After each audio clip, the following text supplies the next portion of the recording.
Olá, começa aqui mais uma edição do Além do Plenário, um programa PTB Cash. Eu sou a Regina Mesquita e hoje tenho como convidado o presidente nacional do PTB, o ex-deputado Roberto Jefferson. Prazer recebê-lo no nosso programa. Prazer, meu, Regina.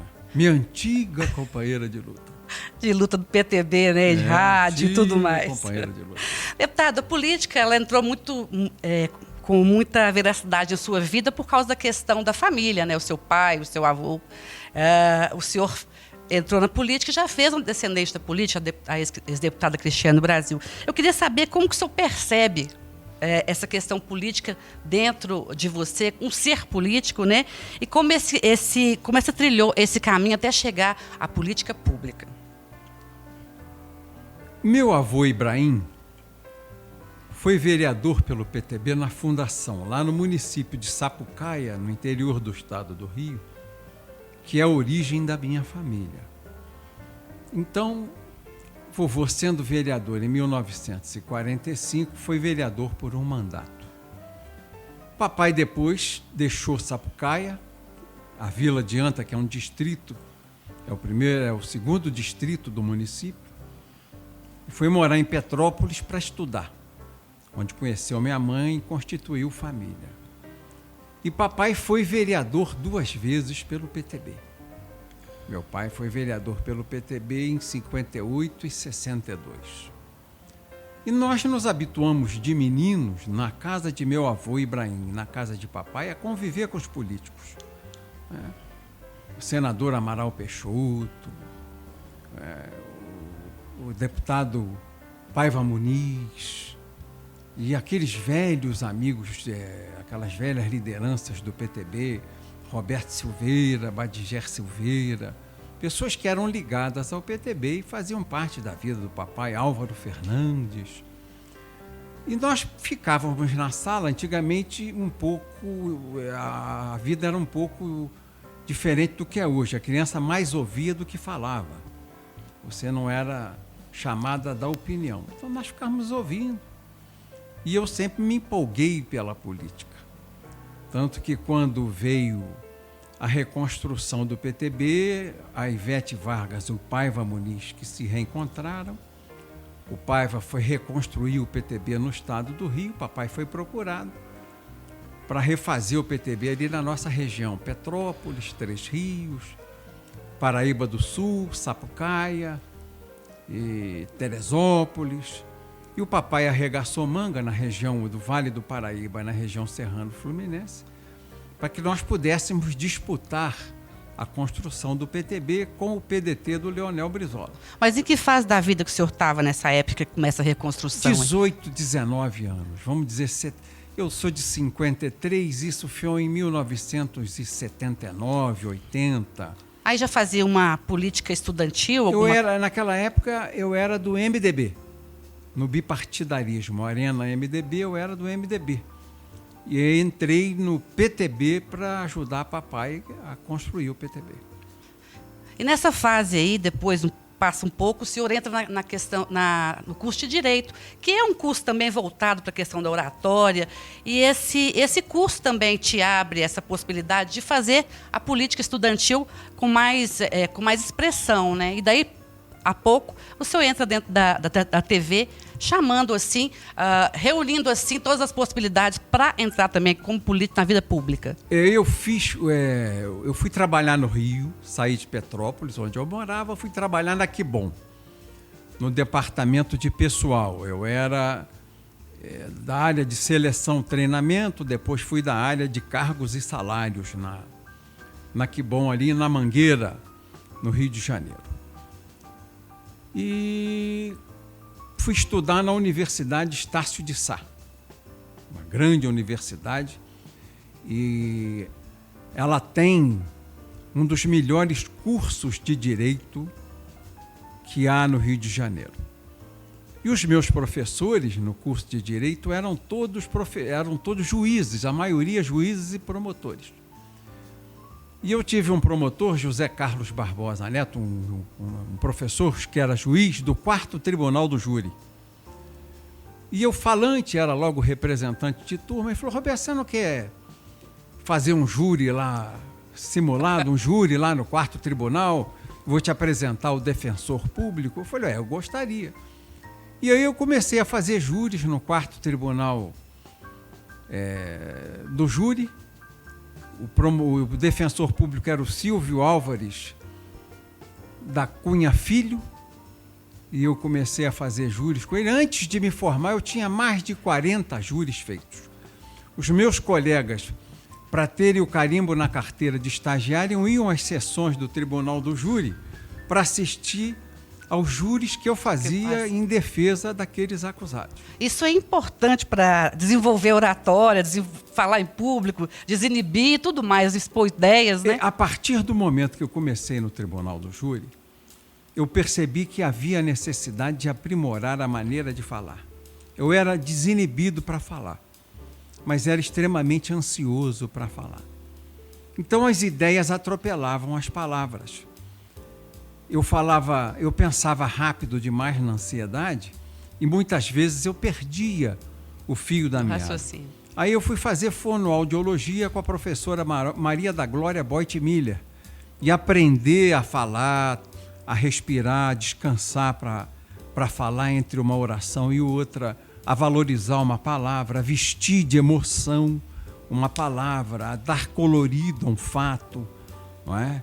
Aprender o peso das vogais, o peso das consoantes, a escolher as palavras que eu ia usar para ter um efeito maior dentro da oratória.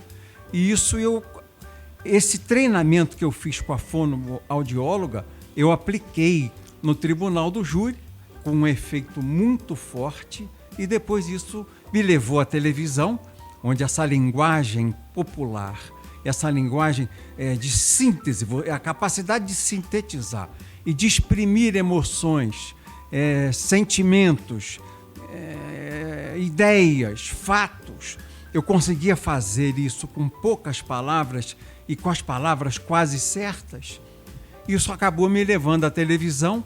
Eu fui advogado de um grande programa popular chamado O Povo na TV, Aqui Agora o Povo na TV, Rio de Janeiro e São Paulo, o que me permitiu me tornar conhecido ainda muito menino e a ter no meu escritório causas de muito impacto, de muita importância na opinião pública, que me guindaram a um projeto que eu já sonhava desde menino, da vida pública. Pois é, e esse programa propiciou isso, porque ficou conhecido e as pessoas procuravam por quê.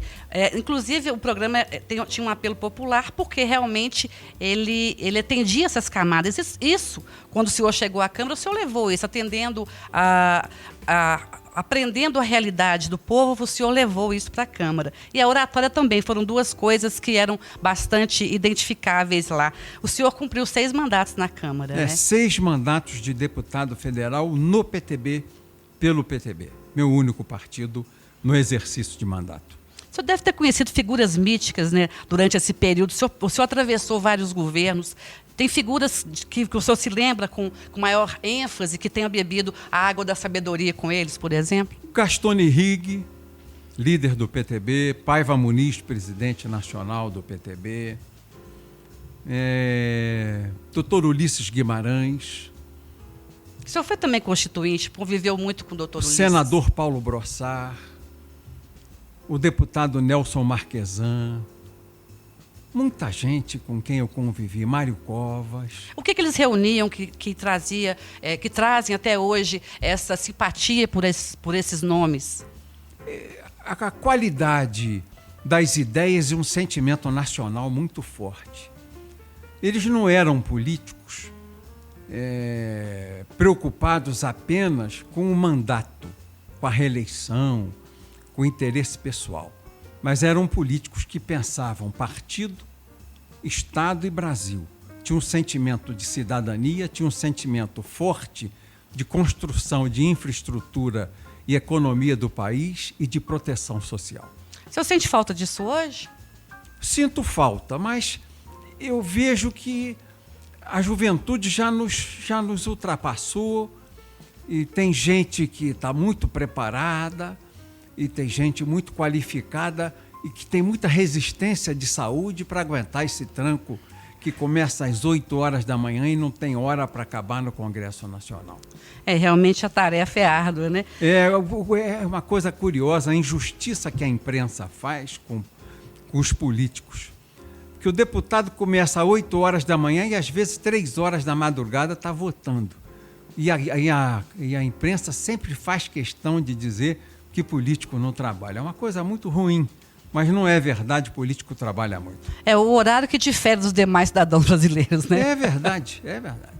Deputado, presidente, o senhor ocupou já a presidência nacional do PTB. Em determinado momento, a sua filha, Cristiane Brasil, disse que o senhor não precisa de um mandato para fazer política, né? Existe uma associação muito grande entre o senhor e o PTB. O que mantém esse elo? Como pode ser sentido pela sociedade esse elo que liga o senhor? É muito associado o seu nome ao PTB. Eu, quando era mais moço, o Paiva Muniz já tinha sido deputado federal, foi presidente de institutos de pensão do funcionário público, era um homem muito especial. Mas eu, jovem, não compreendi o valor daquele ex-deputado e presidente do PTB. E eu combatia muito o Paiva Muniz.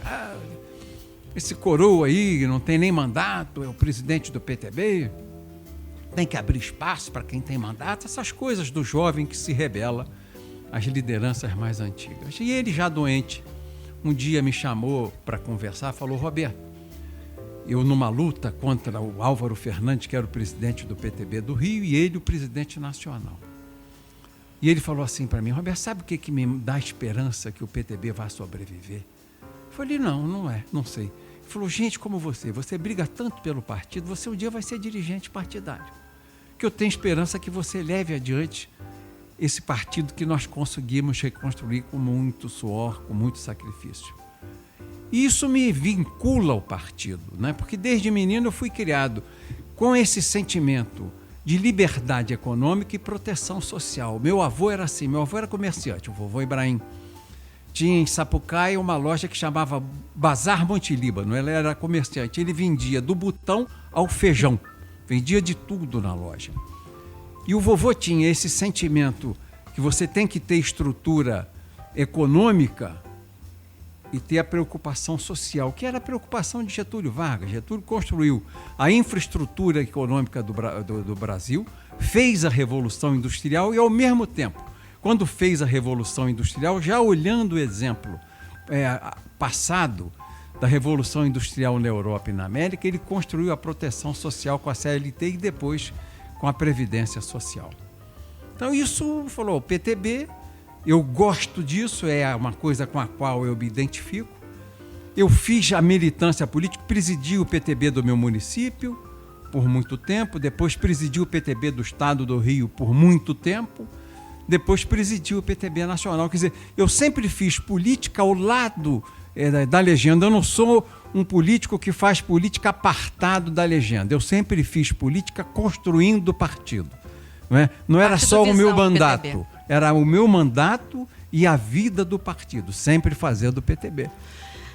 Presidente, nós estamos aí no momento que se discute várias reformas no país, né? O senhor falando da questão trabalhista, a reforma trabalhista teve o dedo do PTB, né? A reforma da Previdência está sendo fechada no Senado, a Câmara, o Congresso em si decide a reforma tributária. Como que o senhor acompanha essa movimentação? O Brasil precisa dessas reformas nesse momento? Precisa, porque o mundo mudou. Nós estamos vivendo, e eu até me assusto com isso, na virada do mundo industrial para o mundo de serviços e o mundo tecnológico. Os empregos se extinguem. As sensoristas, você vê, hoje não tem mais as sensoristas. Algumas funções já não são mais em voga. Bombeiro de posto, e trocador de ônibus, as empresas, já a advocacia vai ser substituída pela consultoria do computador. É a quarta revolução industrial. Nós estamos vivendo a revolução de costumes com essa revolução, porque a própria escola te educava para entrar de manhã cedo, bater o ponto, fazer 4 horas, sair para a hora do almoço, sair, trabalhar de tarde, à noite jantar. Hoje os horários são diferentes. Eu vejo no Rio de Janeiro, na Torre do Rio Sul, tinham 6 andares de uma empresa IBM, de trabalho dessa empresa. Hoje não tem mais, as pessoas trabalham em casa, num computador, e tem uma central da empresa que recebe a pesquisa, o trabalho, o desenvolvimento tecnológico, o pensamento de pessoas que estão na praia, estão em casa, ou no próprio escritório, trabalhando em torno daquele grupo. Então, redução de bancários no país, que era uma categoria imensa, que hoje em dia, com automação... Foi embora. Eu trabalhei na Kibon, tinha empacotadora de picolé. Mas é pro bem ou pro mal isso aí? Eu ainda não entendi. Entendeu, não? Ainda não entendi como as pessoas vão viver sem a vaga de emprego, porque o computador está tomando tudo. Você veja, o mecânico de automóveis era ultra valorizado. Hoje é tudo no computador. Você tem que levar o seu carro na agência, porque senão o mecânico não tem o computador que plugue a centralina do seu computador e ele não identifica o defeito do seu carro. Então, o funileiro, hoje os carros são de plástico, para-lama, para-choque. Antigamente tinha o funileiro, não é? Essas profissões estão acabando, está tudo então, ficando... tem que haver uma adaptação, então, né? A CLT era fundada com base no macacão, no trabalhador sujo de graxa, na indústria. Hoje ela vai ter que se adaptar à inteligência, à tecnologia.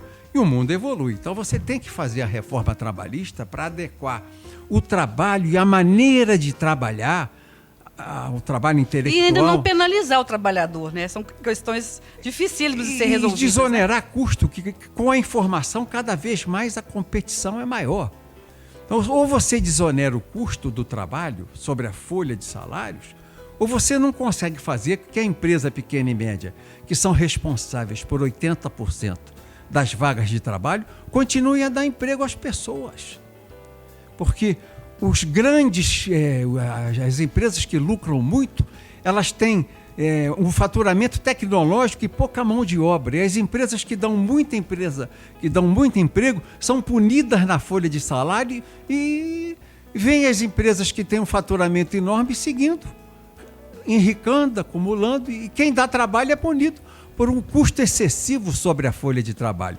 Para cada R$2.000 ou cada R$1.000 que você paga de trabalho, de salário ao trabalhador, você paga 100% de encargo social. Então, nesse caso aí, uma reforma tem que vir atrelada à outra. Você está tocando agora na questão da tributária, são os impostos, essa carga excessiva. A reforma né? tributária incide sobre a folha de salário.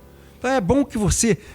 E essa coisa do Estado concentrar 100% sobre a folha de salário, eu, em vez de dar a faxineira do PTB R$1.500, R$2.000, eu poderia dar 3.000. Em vez de dar 1.000 ao Estado, eu daria mais um dinheiro. Ela mais 1.000 reduziria o imposto sobre a folha e eu deixo que ela escolha a escola do filho, se ela quer particular, se ela quer do governo. Ela faz a casinha dela, faz o puxadinho, depois outro puxadinho. O Estado fica querendo substituir a família, fica querendo substituir o indivíduo, acaba virando uma ditadura e um esmagamento do Estado sobre o indivíduo. Então, ele não suporta esse peso também, né? Não, e hoje o Estado é monstruoso, ele cresce sozinho.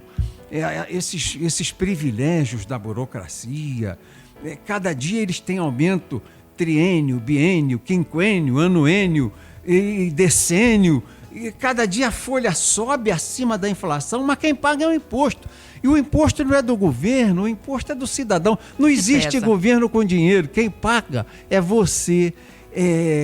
São essas pessoas que nos assistem aqui, na hora que descontam o imposto de renda no salário, que pagam a sua previdência social, que pesa no dia a dia, o seu fundo de garantia, pagam imposto quando compra arroz, pagam imposto quando compra feijão. Então, tem que haver reforma para que você desonere o indivíduo e permita que o indivíduo possa crescer, levando a sociedade a crescer com ele. Presidente, o senhor citou muitos itens aí da economia. O governo tem 9 meses, está anunciando alguns atos para poder impulsionar esse setor. Como é que o senhor está vendo até agora a economia no atual governo? Por enquanto, a herança maldita não pode ser corrigida com 9 meses de governo. Mas algumas ações... Ações que eu acho espetaculares. A reforma da Previdência é uma, fundamental, feita contra gente poderosa. Não é brincadeira, não. Você esperava que fosse encontrar esse respaldo no Congresso? Não, o Congresso veio com a mentalidade reformista porque esse é o sentimento do povo. O povo acordou.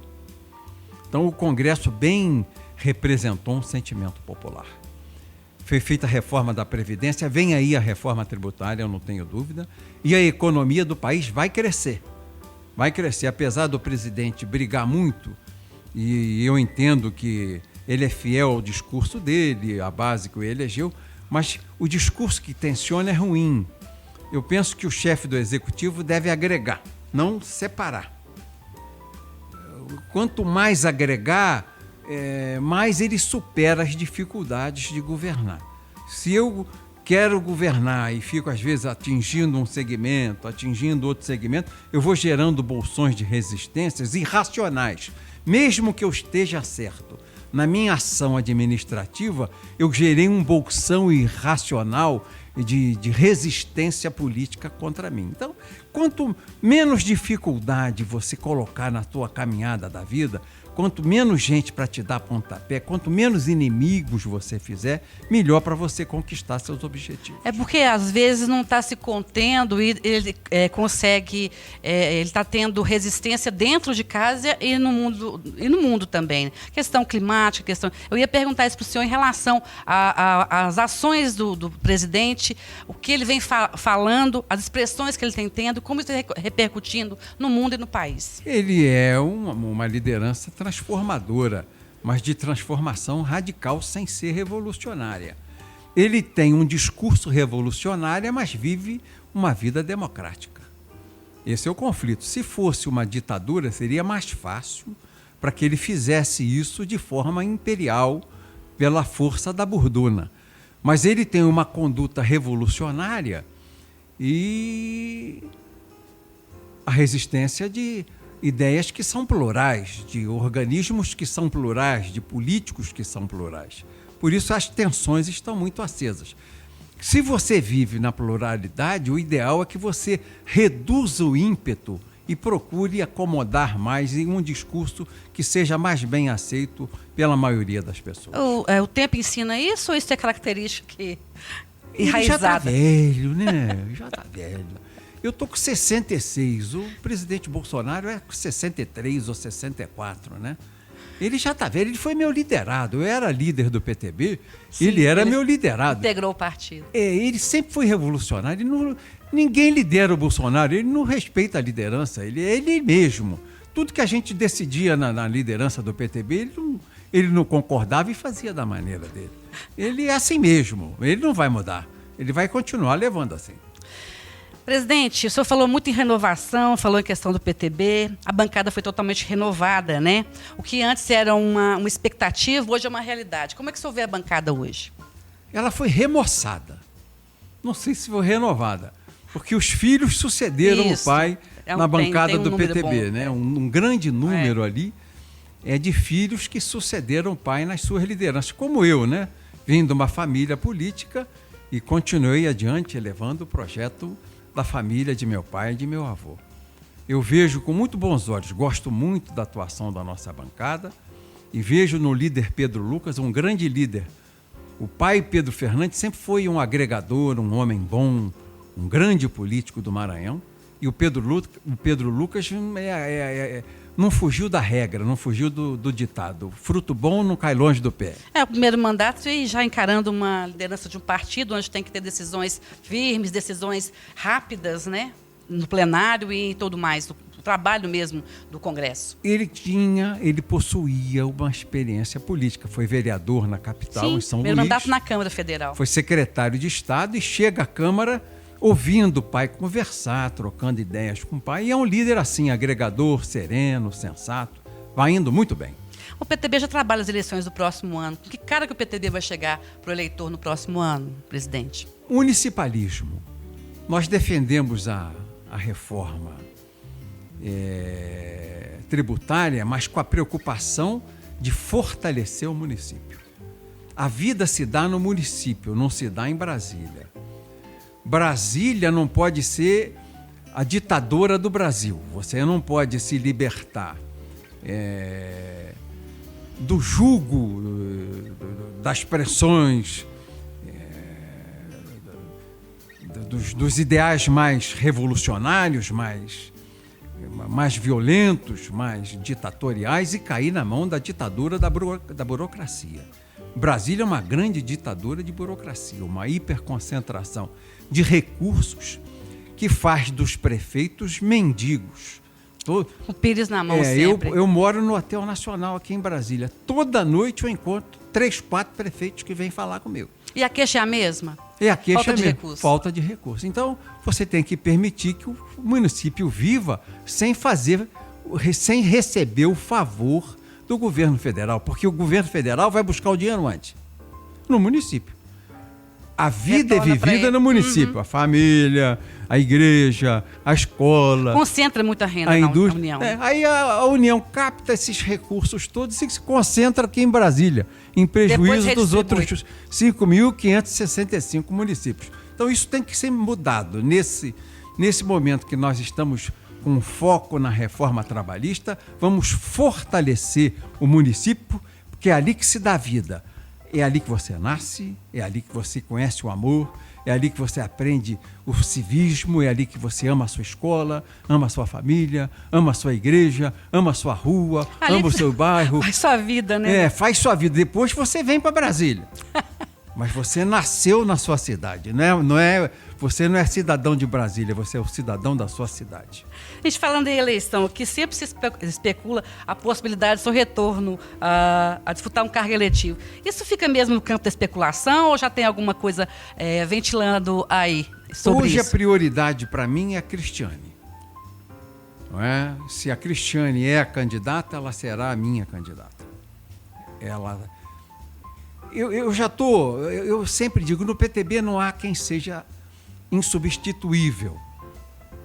Nós temos que renovar. Nós estamos com um grupo de trabalho para renovar as lideranças municipais. Chama-se Eleições 2020 e Eleições 2022. E projeto? É um projeto. E chamamos um grupo da executiva que está tocando. E renovar as eleições estaduais. Os diretores, as executivas regionais. Tem muitas com problema, que são muito assim fechadas, não admitem a existência de novos grupos políticos, que tudo gravita em torno de uma pessoa só. Então nós estamos fazendo um esforço para deixar o PTB um partido plural, nas bases, nos municípios e nos estados. E isso, quando você começa esse processo de mudança na base, isso, quando você começa esse processo de mudança no estado, acaba chegando a mudança nacional. Nós estamos preparando novos ares para o PTB nacional. Nós falamos muito do político, do presidente do PTB, como pessoa jurídica, como pessoa física. O senhor já atravessou uns momentos difíceis em questão de saúde, em questões mesmo do andar da carruagem, da vida da gente.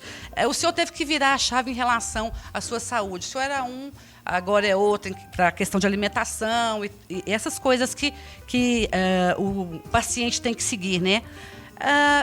Quando a gente passa por uma situação difícil em termos de saúde, muitas pessoas dizem que repensam a vida. O senhor repensou de que forma virou a chave? Eu fiquei muito mais moderado, muito mais generoso. Quando você tem, assim... De convívio com as pessoas? No convívio, passei a compreender mais os erros. Eu era, assim, muito crítico dos erros. Eu hoje compreendo mais as pessoas. Eu gosto das pessoas apesar de... Não porque. Você passa a gostar apesar de. Apesar de eu gosto dessa pessoa, ela tem essa fraqueza, tem esse defeito, mas eu gosto apesar disso. Eu sou muito mais generoso, porque eu com a doença tive mais tempo para analisar meus próprios erros e avaliar meus erros, entendendo o quanto eles incomodavam as pessoas que me olhavam. Eu uma vez vi uma pessoa fazendo um discurso contra mim, e ela tinha uma visão tão ruim a meu respeito que eu mesmo me surpreendi. Fazer uma análise dessa respeito. Eu dou a impressão que sou assim. Eu passo às pessoas a impressão que sou assim, dessa maneira, tão agressivo, tão irascível, tão impetuoso. Será que eu sou assim, dessa maneira? E eu comecei a me analisar. E melhorei. A doença... as várias internações que eu tive em hospital, a mudança radical que eu tive que fazer na maneira de comer, na maneira de viver, buscar prazeres na vida que não só na dieta, porque prazer, você se afaga comendo, é uma coisa que a pessoa faz, é um prazer com o qual você se afaga. A criança, quando chora, ela tem no peito o acalento. Sim. Não é? Então ela se afaga, não é? É uma maneira de se autoafagar é você comer. Então você come, é um prazer além de um autoafago, você tem que mudar. Eu como pouco, não bebo álcool. Você fui mudando a minha vida e o meu comportamento. Então, essa vida de boemia... Mas teve lá ficou lá no passado, mas teve lá o seu encanto no momento certo, né? Sim, mudou. E eu mudei e eu acho que para melhor. Certo. Eu hoje me julgo melhor do que já fui. Coisa boa.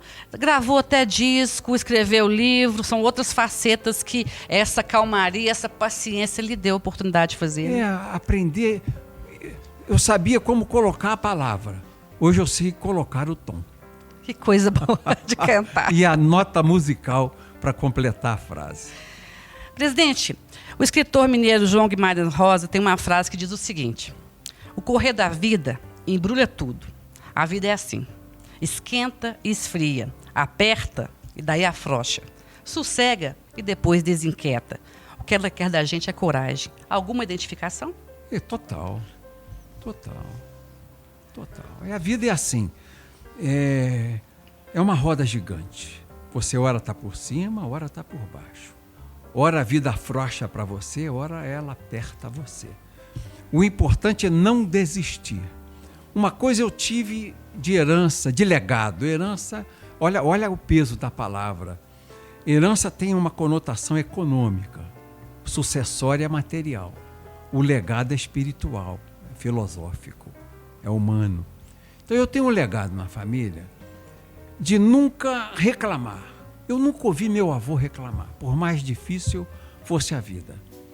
Eu nunca ouvi meu pai reclamar, fazer uma imprecação, fazer assim um desabafo contra Deus. Blasfemando, eu sou infeliz. Nunca ouvi. Ele sempre dizia, vamos dar a volta por cima, vamos para frente, vamos para frente. Para frente é que se anda. Então eu toco a vida assim. Apesar dos tropeços, a gente aprende a caminhar sempre.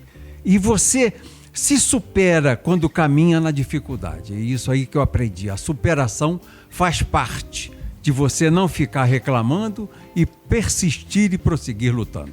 Muito obrigado pela participação. Falamos aqui com o presidente nacional do PTB, Roberto Jefferson. Obrigado. Eu que te agradeço, Regina. Regis, antiga companheira de PTB, antiga companheira da imprensa, por quem nutro carinho, respeito e admiração. Deus te abençoe. Você é sempre simpática, sempre sensata, sempre serena, sempre segura e tem um olhar bom, o que traduz o que vai na sua alma. Você tem a alma boa, porque o seu olhar é um olhar especial, Regina.